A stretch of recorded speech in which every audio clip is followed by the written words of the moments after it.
In today's Farm Report, mold and mildew can be an issue during the winter months when moisture may not be able to get out of the house. Rod Bain with the U.S. Department of Agriculture shares some tips on how to keep your house mold-free. Your house may not have suffered flood damage or even from water leaks, but it's still possible for building materials in your home to attract unwanted, damaging, and unhealthy molds and mildew. According to Claudette Reichel of Louisiana State University Extension, it takes several factors to come together to create these fungi. The right conditions include nutrients, just about anything organic. They need a certain temperature range, a certain pH range, which is pretty wide. In other words, factors we cannot necessarily control. However, the one area that homeowners and building managers can control to prevent mold and mildew is moisture. As Reichel explains, it's okay if materials get wet as long as they can dry rapidly enough. So a fairly high moisture level or dampness on a surface or within a material or very high humidity is needed for mold production. Usually it takes mold spores 2 to 3 days to develop and colonize if materials are not dried properly. Reichel notes it is a misconception that mold can penetrate through solid wood, dimensional lumber. It cannot. However, mold can penetrate other materials that are not solid wood. So it can penetrate particle board, paper products, and do real damage to them. So what are some ways to prevent mold and mildew from getting a foothold on a structure? Reichel says one way is in construction of a building. So building assemblies should be protected from bulk water, but put together in a way that enables them to dry. There is also humidity control within a building. Maintaining an appropriate humidity level, and for mold control would be under 70%, but really for comfort and for health, we try to maintain an indoor relative humidity between 40 and 60%. And perhaps the one way moisture and potentially mold can develop inside a home or building is through moisture condensation. That is why in warm conditions, in summertime, it's the kiss of death to have vinyl wallpaper on an air-conditioned home. If that dry wallpaper gets wet because the moisture can't dry through to the inside, then it can support mold growth. Other tips to prevent mold and mildew in your home or building can be found at this web address, www.extension.org. Just type in the search words mold or mildew.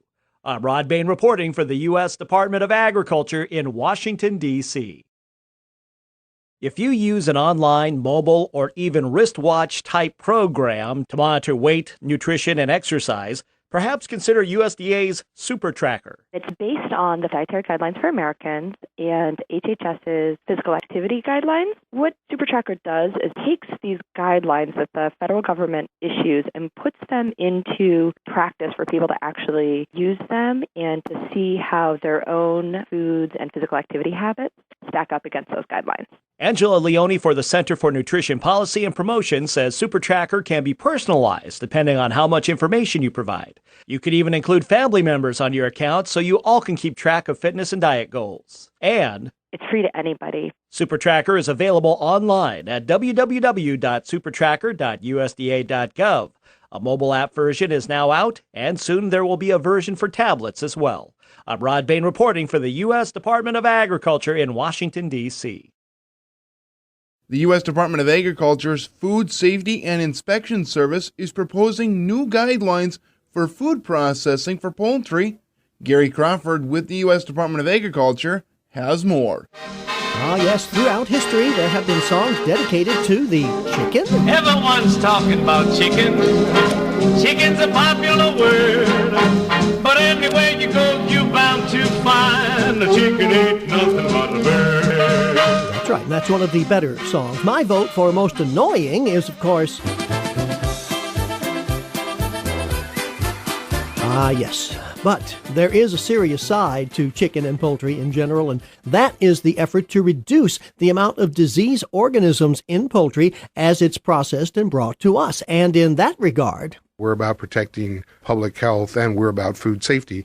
And this is exactly what we believe is in the best interest of the American citizen.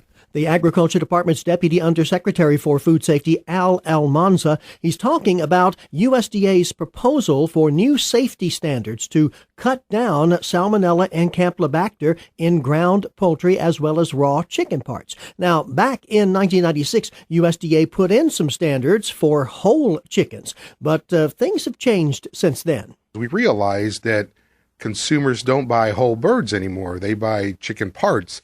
And quite frankly, we hadn't looked at that in our testing regiment. And so that's when about, 3 years ago, we decided we needed to start looking at chicken parts and the salmonella levels associated with those parts. Because today, 80% of the chicken we buy is in parts, breasts and wings and legs and so on. And also, it's been learned that salmonella levels tend to go up as chicken is further processed into parts. And so the Ag Department, which is, as you know, the department in charge of meat and poultry inspections and safety, is proposing some new contamination standards that processors will need to meet, and also a little different procedure to be used when those USDA inspectors come in and take samples to test them for bacterial contamination.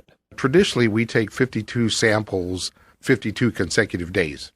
So what we're going to do is we're going to change that, and we're just going to take 52 samples and not let them know when we're taking the samples. So the contamination standards on chicken carcasses are going to be more stringent, and the testing schedule will not be as predictable by poultry processors. Al Almanza says by making these changes, we're looking at reducing 50,000 illnesses a year, with at least a 30% decrease in illnesses expected from salmonella and up to as much as a 37% reduction in sicknesses caused by Campylobacter. And yeah, I suppose that's a good reason for us to do that chicken dance thing.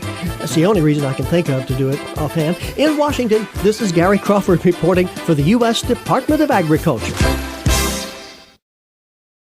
For the millions and millions of people along the East Coast, you've heard the reports. We can guarantee that there will be power outages. We'll have these howling winds. If you lose your power, how long can those perishable foods last in the refrigerator and freezer before they spoil and pose a problem of possible bacterial contamination? Tina Haynes with the Agriculture Department's Meat and Poultry Hotline says perishable foods will only keep in the refrigerator for 4 hours, and not even that if you keep having to open it up to get things. Tina Haynes says it will help if you get some ice from the freezer, put it in a cooler, and put frequently needed items like milk and cold cuts, that sort of thing, in that cooler. And then that way you can go in and out of the cooler and get those items without having to open the refrigerator and freezer, because you want to keep those doors closed as much as possible to maintain the cold temperature. Again, for things in the refrigerator, 4 hours is the limit for safety. A freezer on top of the fridge can keep things safe for about 24 hours. Separate freezer filled up can keep food safe for about 48 hours. More information? Call the Meat and Poultry Hotline, 1-888-MP-HOTLINE. Gary Crawford for the U.S. Department of Agriculture, Washington.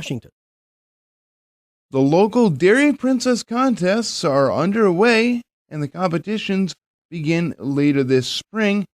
I had a chance to speak with Jenny Haler, the 61st Princess K of the Milky Way. She talked about what it was like interacting with farmers during her reign as the Goodwill Ambassador. It's been so fun. I've had such an amazing time spending time talking with dairy farmers, and I just did my first classroom visit last week, so it's really exciting. Haler also talked about her first classroom visit to an elementary school in Burnsville. Like I said, it was my very first classroom visit, so I went into the school and talked a little bit about, with the kids as they were coming in, and then made 3 classroom visits where I described what it's like to live on a farm and let the kids ask me any questions they had. And I was so impressed. One kindergartner actually brought up the fact that cows have magnets in their stomachs to collect the random metal that they may swallow. Absolutely. I was astonished, and it was in Burnsville, and I was just so impressed with these kids. Haler also talked about how her family life, being part of a divorced family, is unique to the dairy industry. Well, it's not just living on the farm full time, but because my parents are divorced, I would spend half of my time out on the farm, and then I'd switch over to my mom's side, who lives in town, for the rest of, a week or so. And I've never actually lived on my dairy farm. So we're about 3 miles away from our farm site. We have our milking cows in one area, our heifers in another area, or in quite a few areas, and then our baby calves in our area. So we basically put them wherever it is best for their growth and development in their stage of life. Haler also says that while she is teaching others about the dairy industry, they're also teaching her. I am a sophomore studying animal science and Spanish Portuguese at the U right now, and it's actually helped substantially. I switched up my schedule a little bit this semester to better accommodate for my classroom visits, but like I said, these kids are teaching me so much about myself while I'm learning from them and how to interact with people that maybe don't know quite as much about dairy as I have or have learned in the past. So it's actually really awesome, talking to the kids, but also using those skills and taking it out into the public too. And with the local Dairy Princess contests right around the corner, Haler offers some advice for the candidates. Funny you mentioned that. They are really coming up faster than I could ever imagine, but I think the number one thing is be true to yourself and be honest about your passion. I think that will just shine through, and there's so many good things to talk about with the dairy industry. So simply knowing those facts and knowing what your family does and being able to communicate that is what you need. We've been speaking with Jenny Haler, Princess K of the Milky Way. She's the 61st Princess K. The 62nd annual Morrison County Dairy Princess Contest is set to begin on March 28th at the Falls Ballroom at 7 p.m. Candidates must be a high school graduate by July 1st and not yet 24 years of age. Applications are due by March 2nd. For more information or an application, contact Laura Fellbaum at 630-4039. Renewal of the Trade Promotion Authority, or TPA, can enable administrations with negotiating and closing trade agreements such as the Trans-Pacific Partnership, or TPP. Agriculture Secretary Tom Vilsack maintains. There's no question that American agriculture will benefit from a concluded Trans-Pacific Partnership Agreement that is creating new opportunities, reducing barriers, and is a high standards agreement that will reduce tariffs and open up markets that have been closed or are partially closed in the Asian market. A Trade Promotion Authority, adds Vilsack, will give the Obama administration the ability to fast track, if you will, trade agreements so that they are not subject to amendment or modification by Congress. But Trade Promotion Authority would give Congress the ability to have, at the outset, establishing the framework of a successful trade agreement. TPA also allows U.S. trade officials to pursue and finalize a number of different trade negotiations. For USDA Radio, Susan Carter, Washington, D.C.